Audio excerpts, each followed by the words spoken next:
everyone, and welcome to another episode of Faces of Founders. Today we have Professor Drummond joining us. Thank you so much for taking the time today to be interviewed. My pleasure. Please tell us about some of your most memorable moments during your time as a dean. Well, I thought about that question because you gave me notice of it, and I'm not sure that anything much was particularly memorable. It was 8 years of administrative activity, some very pleasant and some not quite so pleasant, but it was, I guess maybe the most memorable things probably had to do with the end of my term, in which we were reorganizing the Faculty of Arts in Atkinson into a single new faculty, and that was a kind of memorable activity. When I came in as dean, the Faculty of Arts was a very large faculty, including the Department of Psychology and the Department of Mathematics, shared with the Faculty of Science. And we had full-time students and part-time students taking courses, while Atkinson was supposedly created primarily for part-time students who could only come at night, and so they had nighttime classes. But many of our part-time students were doing courses during the day, and so it didn't make much sense to maintain the two faculties both teaching many of the same subjects on the same campus. So we undertook a kind of administrative reorganization that took up most of my last term as dean, last year in the term as dean. And I think that was memorable. I mean, it's not always entirely enjoyable, but it was memorable. That's great. So that obviously the Faculty of Liberal Arts Professional Studies now, right? Yep, that's correct. So and now the psychology department, of course, is in the Faculty of Health. Yeah. Mathematics department is entirely administered out of the Faculty of Science, even though one can still do a Bachelor of Arts in Mathematics. Oh, wow, great. While I was there, I should tell you also, while I was there, there was a lot of discussion about the possibility of merging geography with environmental studies, and the people involved said no, they didn't really think they wanted to do that, so it didn't happen until after I left, but now of course it has.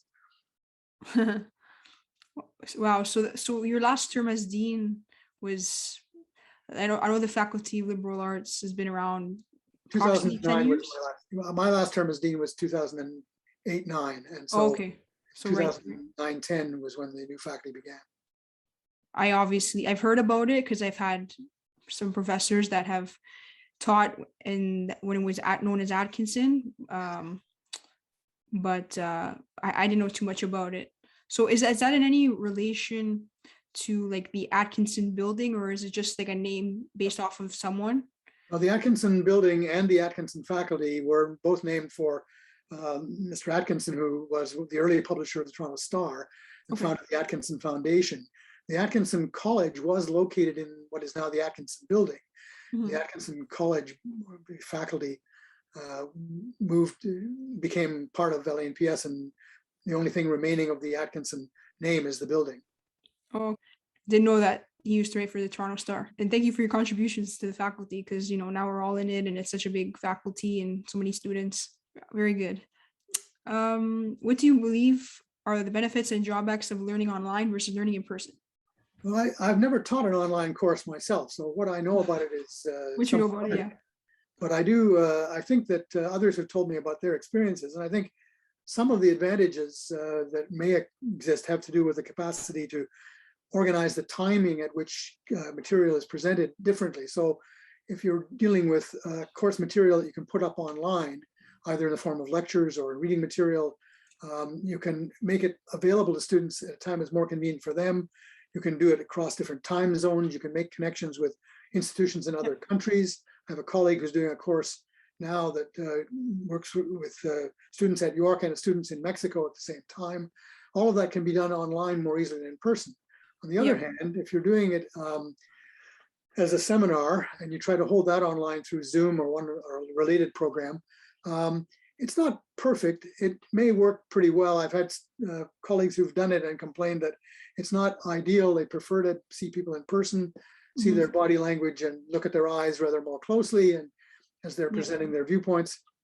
But I think there was an article in the Globe and Mail yesterday that talked about future of post-secondary education and talked about the different modes of delivery and suggested that online learning was going to be a feature of the future, even without a pandemic, to drive it. So there will be, I think, hybrid courses. I think there will be more opportunity for online instruction across geographic boundaries and bringing students in from across the world.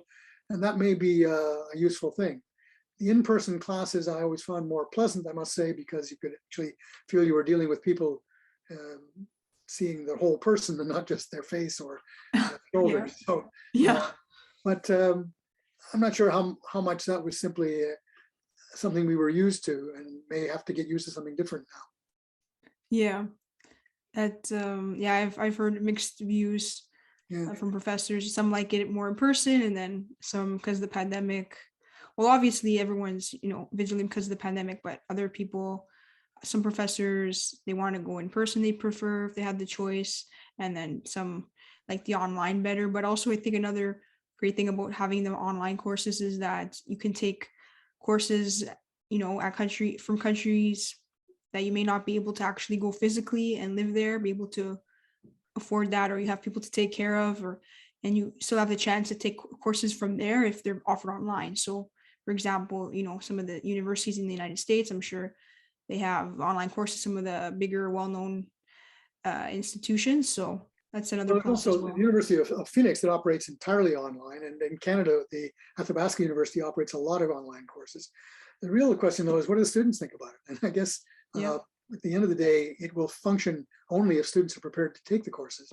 If they want to enroll in online courses, then they're not going to happen. Yeah. I knew about Athabasca, but I never knew about the University of Phoenix. I never heard about them being entirely online. So They're that's very private interesting. institution. They private institution that advertises frequently. I think they're still in existence. They certainly were 10 years ago. Oh, that's great. I'm sure it will expand for sure. People, with pandemic have gotten a lot used to it and seen how it can work. And so I definitely think it'll be, the way of the future, like the article stated that you shared. So we'll see what happens, I guess. I guess you will. What sorts of topics did your previous academic research focus on? If you still continue to do research, what does that focus on? Yeah, I started out, I must say, with a focus on political parties and elections. I was a political science student, and so I was interested in electoral behavior, and I thought might be possible to go about predicting people's vote choices. And I embarked on a study for my doctoral dissertation, looking at a survey done in the province of Ontario, voter survey, and tried to use characteristics of voters to predict their choices. And there were sort of two schools of study in that area. One took campaign activity and the psychological responses to campaign messages as the real basis for determining how people voted. Another school of thought said, no, it's really a matter of what characteristics they hold, what social positions they held, what groups they belong to, that condition their interests and as a consequence their vote. And so we went about trying to predict people's party identification, how the party they identified with, and the assumption that they would normally vote for the party with which they identified. Not always, but normally. Well, by the 1980s, I did that for a long time. And by the 1980s, I think we were becoming increasingly skeptical of our capacity to predict people's voter choice. There were just too many variables, too much idiosyncrasy among voters, and too many rapid changes in their positions. People who would identify with a party one year, and it would be the party that they would belong to and they would think of as their party, and the following year they changed their mind entirely. So I kind of got out of the voting behavior area and decided I would be interested more in public policy, more in terms of what kinds of government policies should be pursued to address certain problem areas. The one area I got most interested in was population aging. We're dealing with an aging population. What public policies should we pursue for pensions, for healthcare, for home care, housing design, things of that kind, where government action might be relevant to a population that was becoming, on average, older. And so I did that for a while. I did some work on pensions, and then I was involved in negotiating contracts with QP 3903 for years while I was in the dean's office. I got interested in labor policy. I didn't do much work in that area, but I was interested in learning about it. And then I retired. And when I retired, I decided, people asked me what I was going to do when I retired.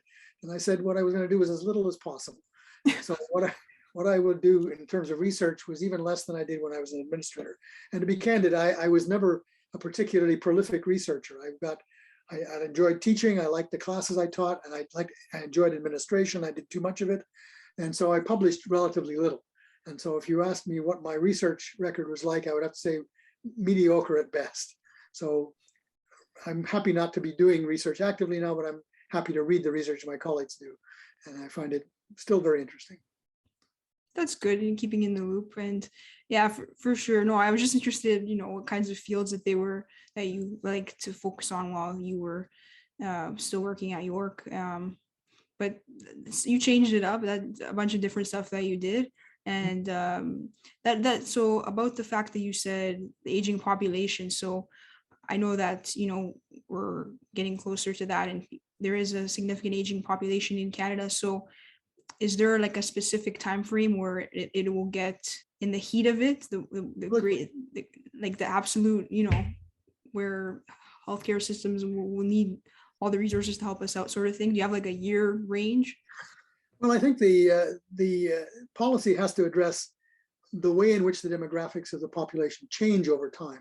So you start off with recognizing that in the 1960s, we were beginning to come to the end of what had been a boom in births. The baby boom from 1946 to 64 is a big feature of government planning. In that period, I used to say that I never went to a school that wasn't under construction, because I was 1 year ahead of the baby boom. I was born in 1945.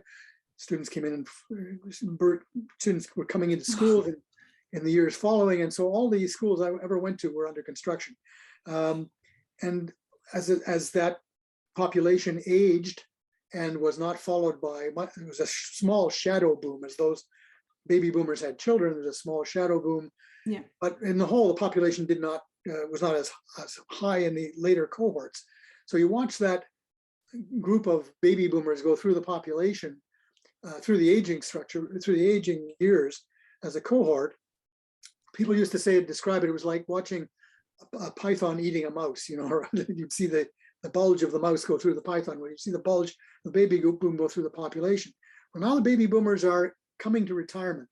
In fact, many of them have retired. And so you're seeing people who were born in the years sort of 1945 to 1950 are well of retirement age. People up to 1960 are of retirement age. And so that boom is hitting the retirement years now, and putting a strain, I guess, on pension systems, although pensions have been developing to try to take account of that. They're putting a bit of a strain on the healthcare system, because with aging, there are different kinds of health problems that have to be addressed. It hasn't reduced as much the expenditure on the education system as you might have thought it would, because although there aren't as many young people coming into the population as there were in the baby boom, we have expanded educational facilities and required people to do rather more education, so that what used to be a normal educational career ended it into high school. For very few people went on to university. Now almost everybody does some post-secondary training, whether college, university. And so all kinds of different reactions the policy has to make towards a changing aging population. What will be the impact of the baby boom, I think, on the healthcare system? I think we're seeing that beginning now. And of course, the pandemic has distorted that a little bit, because it had its own effect, but it's still, we will see it in the next few years. And then, of course, there's millennials and Generation X and Generation Z, or Z. So it's going to be a continuing interest.